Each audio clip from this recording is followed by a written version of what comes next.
Hello Aquarius, Sun, Moon, Rising, and Venus signs. Kamusta kayo? Sana po nasa mabuti kayong kalagayan. Welcome back po sa Star Tarot. At kung bago kayo dito, welcome din po kayo. Please subscribe, like, share my videos, and leave me a comment kung naka-resonate kayo. Thank you. Let go.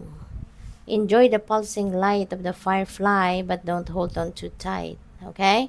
So, it's about time na for you to let go. It's about time na for you to release anything and everything that doesn't serve your highest good. Para magbigay kayo ng pagkakataon sa sarili ninyo na i-welcome ninyo ang mga bago at positibong mga kaganapan, pangyayari, bagay, or even tao sa buhay ninyo. Okay? Iniimbitahan kayo ngayon ng spirit to release. Diba?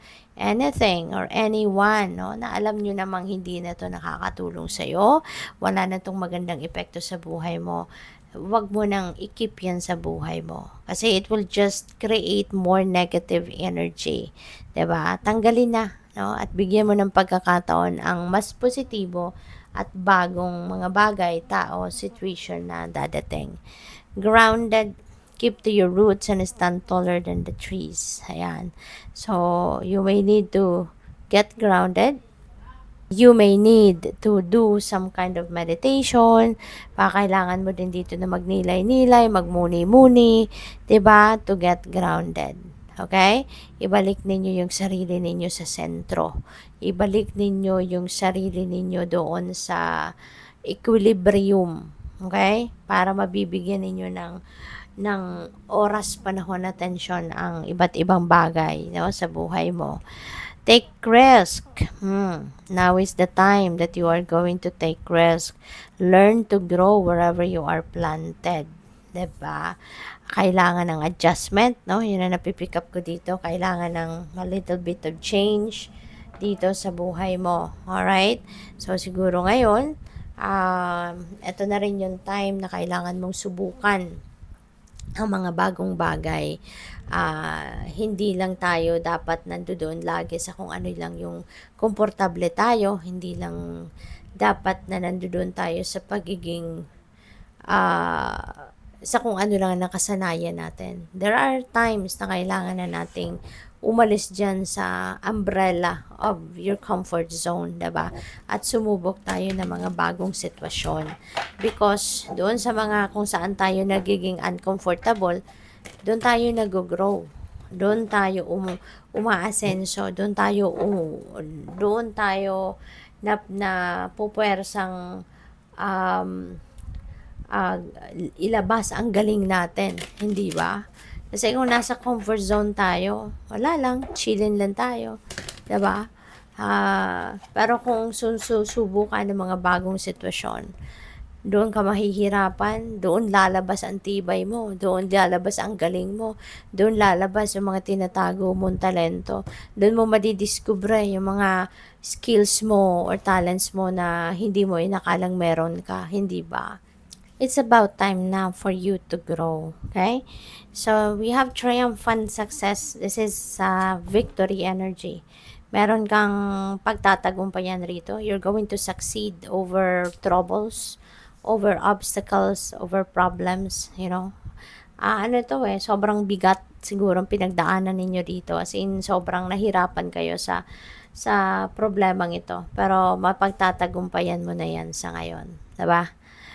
You are going to claim your victory. Kaya kung ano man yung pinoproblema ninyo na talagang nahirapan kayo ng bonggang-bongga, don't worry. You're going to succeed over that. You're going to rise above that situation and magiging victorious ka, and yung tagumpay na yan, magbubukas yan ng bagong pinto para sa bagong buhay. Makakapagsimula ka rito ng bagong buhay na magiging mas matatag ka na, mas magiging matibay ka na, mas ano ka na ngayon, mas magaling ka na sa buhay, sa pag-navigate ng buhay, you know. So what else? Wow, prosperity begins, no? Siguro related din ito sa pera. Maybe isang malaking financial problem ang pinagdaanan ng iba sa inyo dito, Aquarius, at ito yung mapagtatagumpayan ninyo, and there are opportunities that are coming in. No, may mga oportunidad dito na papasok na related sa pagkakaperahan ninyo, pagkakakitaan ninyo. There could be new financial opportunities, bagong trabaho, bagong karera, negosyo na pwede ninyong pasukin, partnership, 'di ba? So maraming blessings ang dadating sa inyo rito. You know, blessings na pwedeng pangkaperahan. Kasi itong energy na to is very abundant and prosperous energy. So magkakaroon talaga kayo rito ng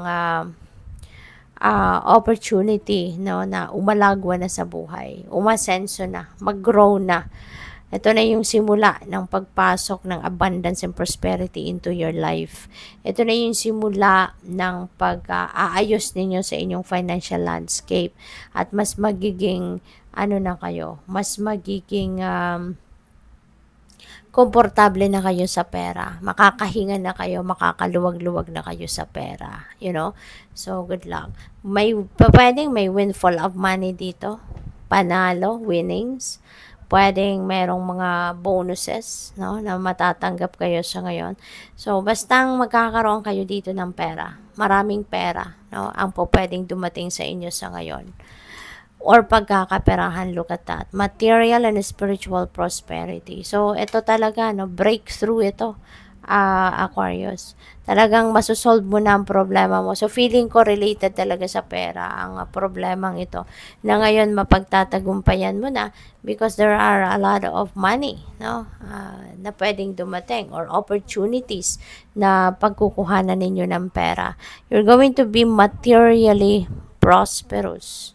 'Di ba? At hindi lang 'yon, pati yung kalooban ninyo, spiritual side ninyo, also marami din kayong mga blessings na paparating, spiritual development, awareness, yung mga ganon. Mas malalim na din ngayon ang pag-iintindi mo about your life existence, relationship mo sa Panginoon, sa spirit team, yung ganon. Siguro dahil sa mga biyayang ito, dahil sa tagumpay na makakamit ninyo, talagang mas magiging malakas na ngayon, no, yung inyong relationship with God, with the rest of your spirit, with all these blessings, no.